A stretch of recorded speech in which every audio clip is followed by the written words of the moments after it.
మీరు సర్వలోకమునకు వెళ్ళి సర్వ సృష్టికి సువార్త ప్రకటించండి. అదే కదండి యేసుక్రీస్తు వారు మనకు చెప్పిన మాట. ప్రకటించబడటం అనేది మనందరి భుజస్కంధాల మీద ఉన్న పెద్ద బాధ్యత.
బైబిల్ సకల శాస్త్రాల్ని అధిగమించినదని ఈ వీడియో నేను చూశాను. చాలా బాగుంది. యాక్ట్ చేసినటువంటి ప్రతి ఒక్కరూ మంచి కాన్సెప్ట్ తో తీశారు కనుక ఇలాంటి షార్ట్ ఫిల్మ్ ని అందరూ చూడవలసిందిగా కోరుకుంటూ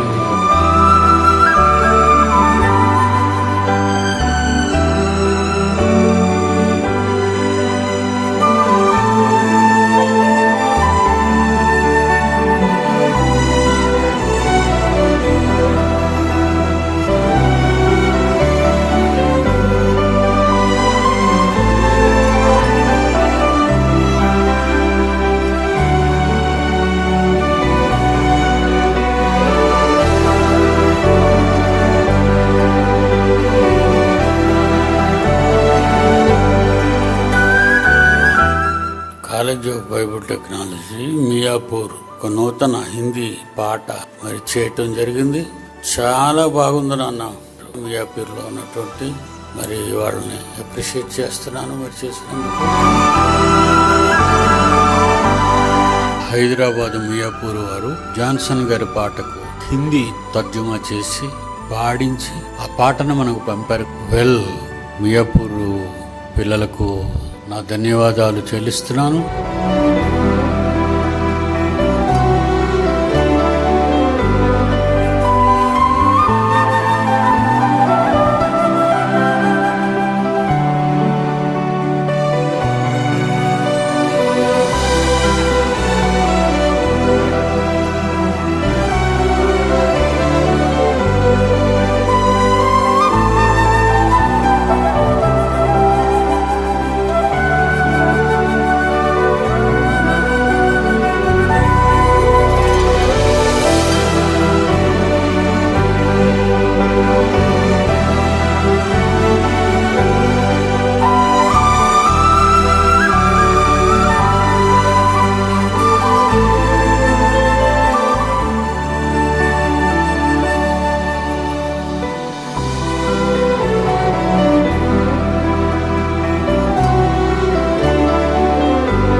ಆ ಬೆರೆಯ ಸಭೆಯಲ್ಲಿ ಇದ್ದಂತ ಅವರು ಹೇಳಿದ್ದನ್ನ ಪ್ರತಿಯೊಂದನ್ನು ಪರಿಶೀಲನೆ ಮಾಡಿ ಅದನ್ನ ಅವರು ಸ್ವೀಕರಿಸ್ತಿದ್ರು, ಅದನ್ನ ಅಂಗೀಕಾರ ಮಾಡ್ತಿದ್ರು. ಇವತ್ತು ಕೂಡ ನಾವು ಕೂಡ ಅದೇ ರೀತಿಯಲ್ಲಿ ನಾವು ವಾಕ್ಯಗಳನ್ನ పరిశీలిసి ಅದನ್ನ ನಾವು ధ్యానిಸಿ ಅದರ ప్రకారం నడుకోవಬೇಕು. బైబిల్ పరిశోధన కేంద్రాన్ని ప్రారంభించడానికి కుమారుడు సునీల్ మా దగ్గర కొన్ని సంవత్సరాలుగా బైబిల్ విద్యను నేర్చుకున్నాడు. తాను నేర్చుకున్న దైవ విద్యను ఈ ప్రాంతంలో నేర్పించడానికే ఈ సెంటర్ను ಪ್ರಾರಂಭಿంచారు. ಇಲ್ಲಿ ಹುಮನಾಬಾದ್ ಪಟ್ಟಣದಲ್ಲಿ ಬೈಬಲ್ ತರಬೇತಿ ಕೇಂದ್ರಗಳು ಗುರುವಾರ ಸಾಯಂಕಾಲ 7 ಗಂಟೆಯಿಂದ 9 ಗಂಟೆವರೆಗೆ ಇರುತ್ತೆ. ಅದೇ ರೀತಿಯಲ್ಲಿ ಭಾನುವಾರ ಸಂಜೆ 7 ಗಂಟೆಯಿಂದ 9 ಗಂಟೆವರೆಗೆ ಇರುತ್ತೆ.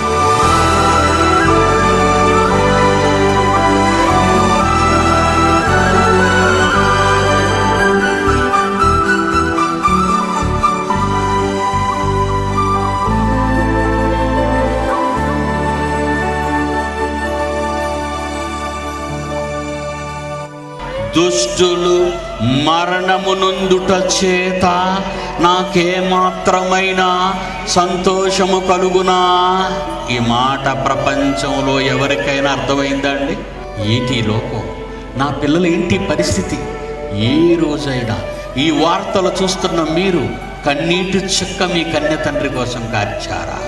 నువ్వు ఏం ఆధారిస్తావు నీ కన్న తండ్రిని? నిన్ను నమ్మి ఈ లోకానికి పంపి వాక్యాన్ని నీ చేతికిచ్చి అతని మనస్సునే నీ దగ్గర పరిచినప్పుడు ఆ గ్రంథాన్ని చదవక, పట్టించుకోక, సారాన్ని ఎరుగక నీ కన్న తండ్రిని ఎంత ఇబ్బంది పెడుతున్నారు. మరలా నోరెత్తి చెబుతున్నాడు, ఏమని? వాడు చెడ్డోడే, వాడు తప్పిపోయాడే, కానీ వాడిని నా దగ్గర తీసుకురారా, మీరు వెళతారా? సర్వలోకమునకు వెళ్ళి సర్వ సృష్టికి ప్రకటించండి నా మనసు అన్నాడు ఆయన. దుర్మార్గుడు మరణించటం వల్ల నాకు సంతోషము లేదు. నాకు సంతోషం ఎప్పుడు వస్తుందో తెలుసా? దుర్మార్గుడు తన దుర్మార్గత నుండి మరలి బ్రతకాలి, నా కోసం బ్రతకాలి, నిత్య జీవం కోసం బ్రతకాలి, అప్పుడు నాకు సంతోషం. ఆయన కోరిక ఎవరు తీరుస్తారు? మరి మీరు తీర్చరా? వాడిని నా దగ్గర తీసుకురారా, మీరు వెళతారా? ఈరోజు కాలేజ్ ఆఫ్ బైబిల్ టెక్నాలజీ ప్రారంభించారంటే ఇది ఏంటనుకున్నారు? మహావిజ్ఞానాన్ని నేర్పించే ఒక కేంద్రం. బైబిల్లో దేవుడు రాయించాడంటే అది చరిత్రకు మించినది, తప్పులు ఉండడానికి వీల్లేదు. దేవుడు కదని రాయించాడు. పరలోకంలో నీ గొప్పతనాన్ని చాటి నీ ఉన్నత స్థితిని ప్రపంచానికి చూపించే చరిత్ర ఈ జ్ఞానంలో ఉంది. మరి జ్ఞానాన్ని నేర్పిస్తారు మీ పిల్లలకి. అదేనరా ఈ కాలేజ్ ఆఫ్ బైబిల్ టెక్నాలజీ గొప్పతనం.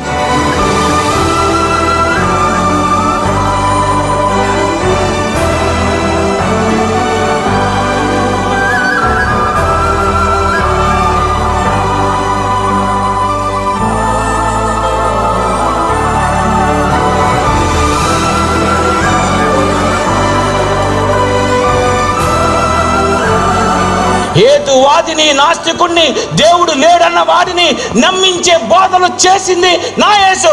అతని వెనుక ఉన్నది ఎవరో తెలుసా? దేవుడండి, దేవుడు. ఏటి క్రైస్తవ్యాన్ని అనగద్రొక్కేయాలని ఏటి మీరు ఎన్ని ప్లాన్లు వేసినా ఇది క్రైస్తవుడు క్రీస్తును ధరించిన వాడని మర్చిపోకండి. రాజులైన ఏర్పరచబడిన వంశము మీరినరా. పరలోక రాజ్యపు తాళపు చెవులు నీకు ఇస్తాను. వాటి పవర్ ఏంటో తెలుసా? ఆ తాళాలు పొందిన నా రాజ్యం, ఆ తాళాలు పొందిన ఈ సంఘం, ఆ సంఘం ఎదుట పాతాళ లోక ద్వారములు దాని ఎదుట నిలువ నేరవు. అంటే ఎంత పవర్ఫుల్ డైలాగ్ అండి అది. ఎంత గొప్ప పవర్ ఇచ్చాడండి దేవుడు. సంఘం అంటే ఏమనుకున్నారు? ద కింగ్డమ్ ఆఫ్ గాడ్, క్రీస్తు సామ్రాజ్యం.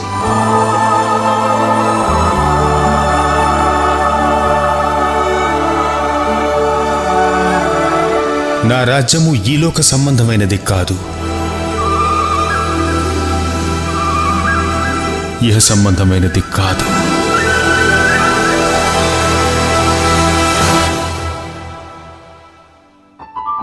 వాక్యం నేర్పించేవారు మీకు దేవుని వాక్యములోని జీవాహారాన్ని పెడుతున్నారు.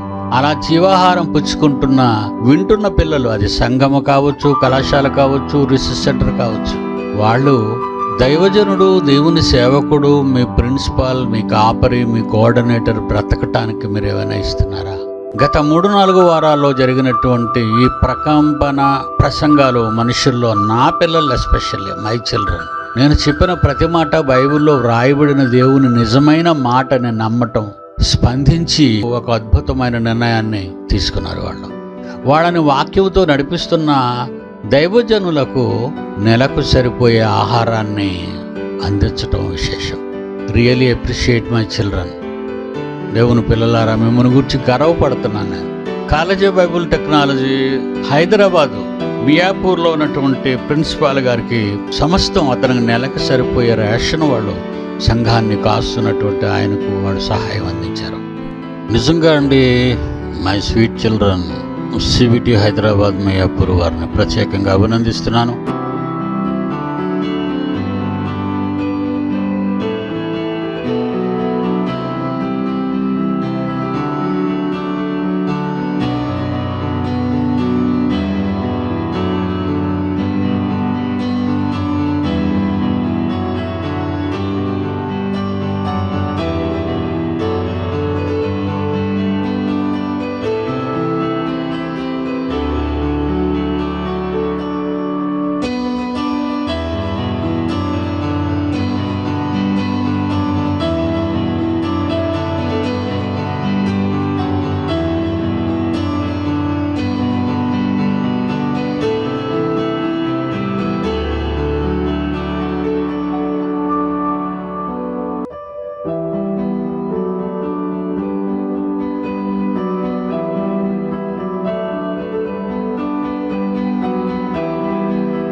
తండ్రిని నా భార్య కంటే ఎక్కువ ప్రేమించాను, నా కూతురు కంటే ఎక్కువ ప్రేమించాను, నా కొడుకు కంటే ఎక్కువ ప్రేమించాను, నా వాళ్ళందరికంటే ప్రేమించారు. మీ తండ్రిని మీరు అలా ప్రేమించగలుగుతున్నారా? ప్రేమిస్తే ఈ జ్ఞానం మీ సొంతం.